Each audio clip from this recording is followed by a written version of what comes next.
Now I've seen these numbers. This is so much worse than I realized. I reported on all the market share losses, the sales losses of Japanese auto companies in China, which is their most important car market, about a week ago.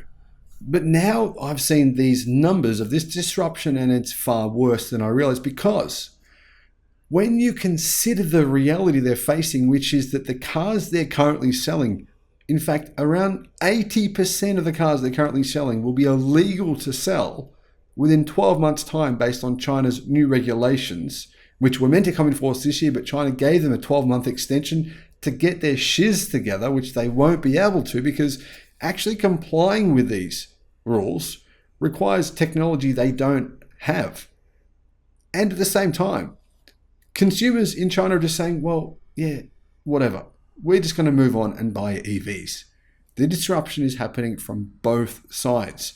Both regulatory and consumers are just moving away anyway, because EVs are now on par with gasoline-powered vehicles, and in some cases, even cheaper. Imagine you're the biggest car company in the world. You think you have the best car brand in the world in Asia, which you do in some countries, but not in the most important market for you by a mile.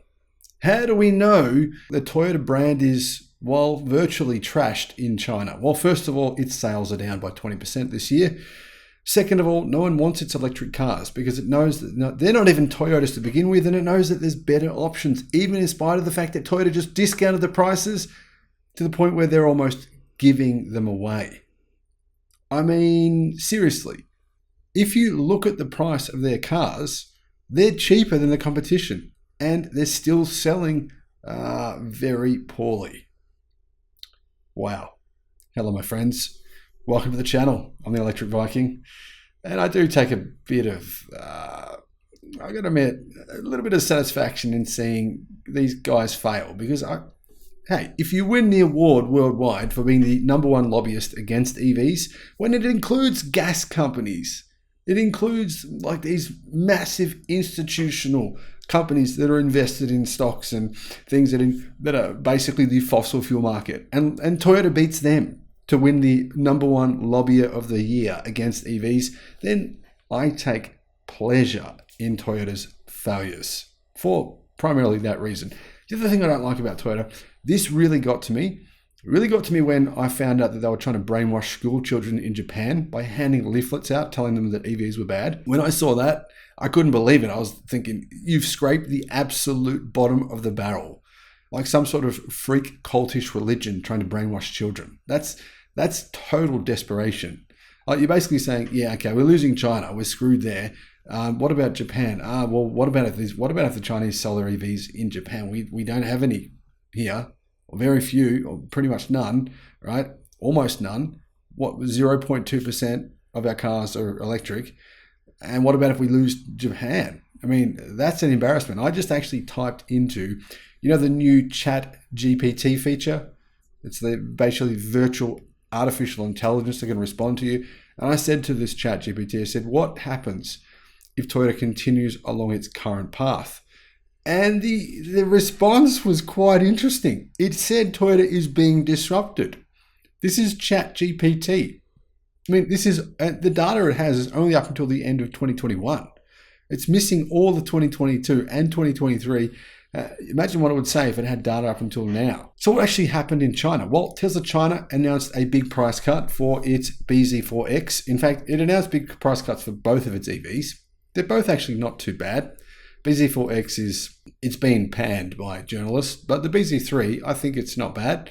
But if you just look at price, if you just look at the value equation, they're bargains. They're absolute bargains. I mean, it's like the price of three electric bikes you can get a big EV for.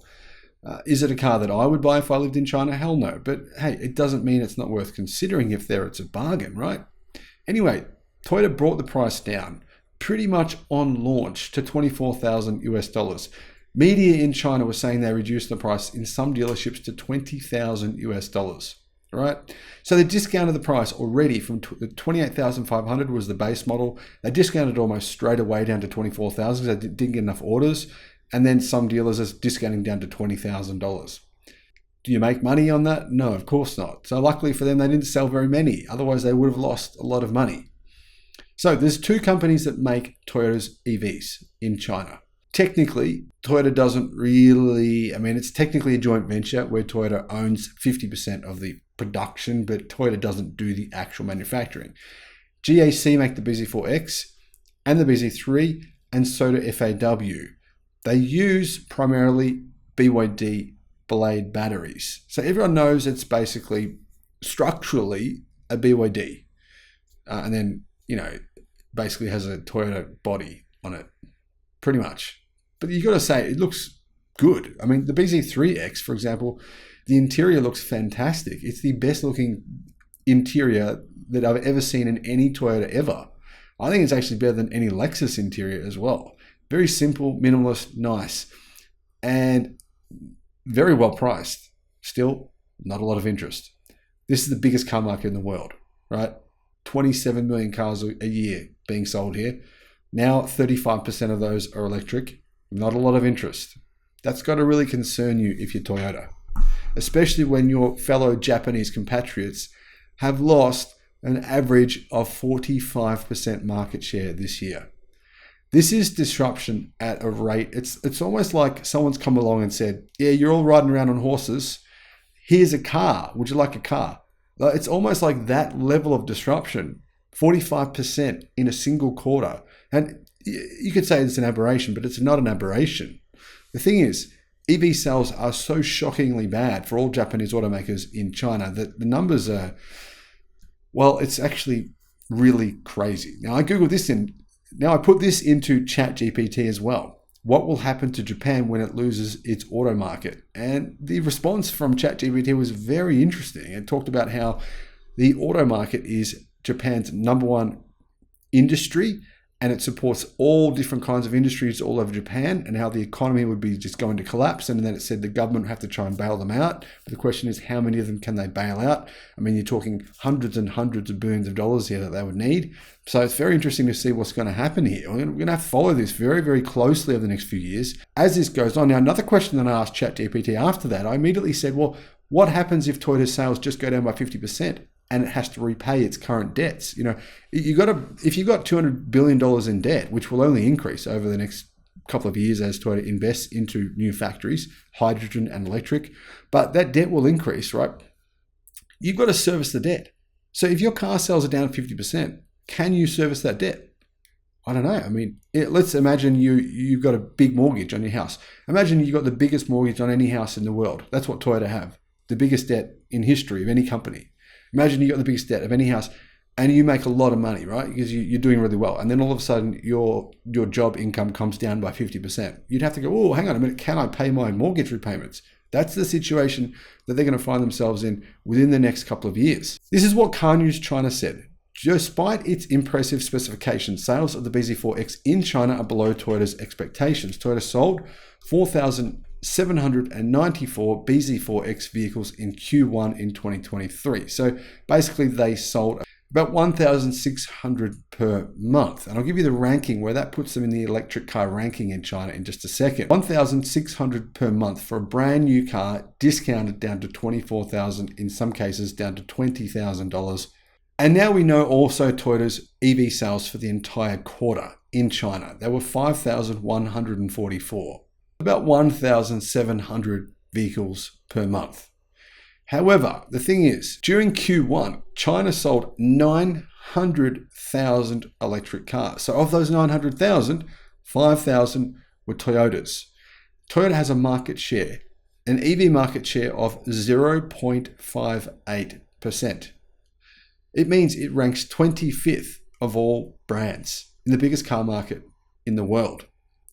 EVs account for 1.5% of Toyota's sales in China, which is a massive change from their 0.1% last year. The media are probably going to say, oh, look, Toyota's EV sales are up by a factor of 15, 1,500% increase in China this year. Woohoo, what a feeling.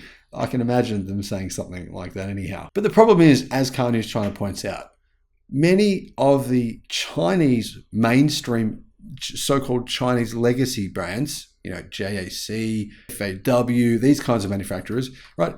these guys are up above 20% market share.